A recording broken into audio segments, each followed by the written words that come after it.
श्री राम समर्थ। फरवरी 10। निरंतर संतोष का मार्ग नामस्मरण, वृद्धों को उपदेश। उसकी माता धन्य है जिसे लगातार राम सेवा करने का अवसर मिला।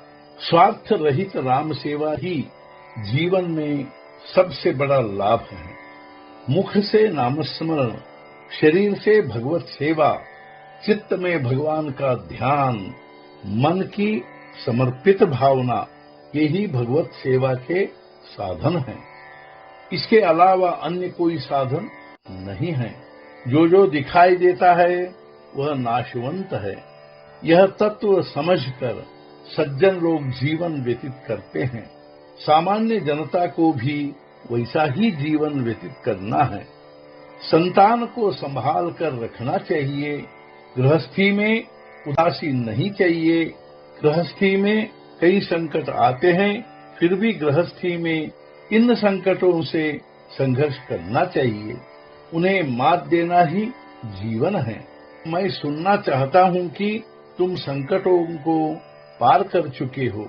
संकटों से परेशान होने पर भी उनका स्पर्श चित्त को नहीं होना चाहिए। यह तत्व ध्यान में रखकर अपने मन में भगवान का ही चिंतन चलना चाहिए। मेरा यह कहना तुम साधारण मत समझो। विश्व में इसके सिवाय दूसरी हितकारक बात ही नहीं है। मन में यह धारणा होनी चाहिए कि मैं किसी बात का कर्ता नहीं हूँ। मैं तो अब राम का हो गया हूँ। सिवाय नाम स्मरण के कोई बात चित्त में नहीं आनी चाहिए। मानापमान का पूर्ण त्याग करके रघुनंदन राम का ही ध्यान करते रहना चाहिए। जितना बन सके उतना राम नाम जपना चाहिए। चित्त प्रभु राम की ओर रखना चाहिए। परिवार में रहते हुए भी पत्नी बालकों के साथ रहकर भी प्रभु राम का ध्यान करो। परमात्मा को साक्षी रखकर रघुनंदन का भजन, पूजन, चिंतन करो। हिम्मत मत हारो, क्योंकि रघुवीर का सहारा तुम्हें है। बुढ़ापा आ गया, शरीर क्षीण हो गया, फिर भी अहंकार वैसा ही है। उसका त्याग करो। वृद्धावस्था में गृहस्थी की समस्याओं की ओर कम ध्यान दे। पुत्रों का मार्गदर्शन कर सुखी रहना चाहिए। आवश्यकता पड़ने पर औषध का सेवन करो, लेकिन दुखी मत बनो। शरीर थकने पर भी आसक्ति कम नहीं होती। जब तक शरीर है तब तक अहंकार, यह मेरा वह मेरा वृत्ति बनी रहेगी।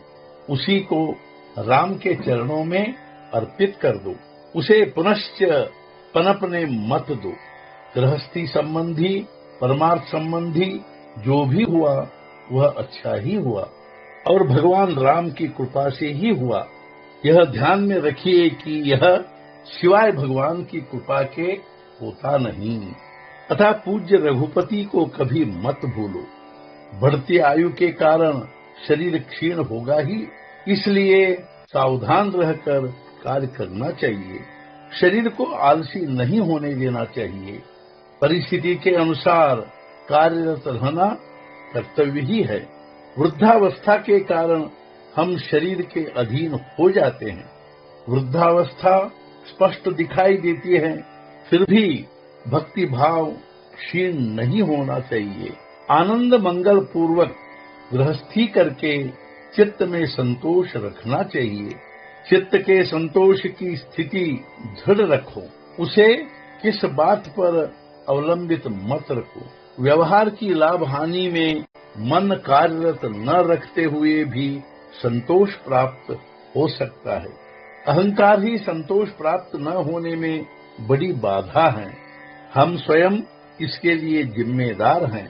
देह, शरीर जब तक है तब तक उससे संबंधित दुख या भोग तो आने वाले ही हैं। उसकी जिम्मेदारी शरीर पर छोड़ दो, लेकिन मन के संतोष की अवस्था मत छोड़ो। उसे बनाए रखो। यदि हमारा दृढ़ विश्वास प्रभु राम में होगा तो चिंता का कोई कारण ही नहीं रहेगा। ऐसी मन की अवस्था राम नाम राम राम कहने से ही होती है। हमें भगवान से एक रूप हो जाना चाहिए। दयाघन रघुनाथ निश्चय ही कृपा करेंगे।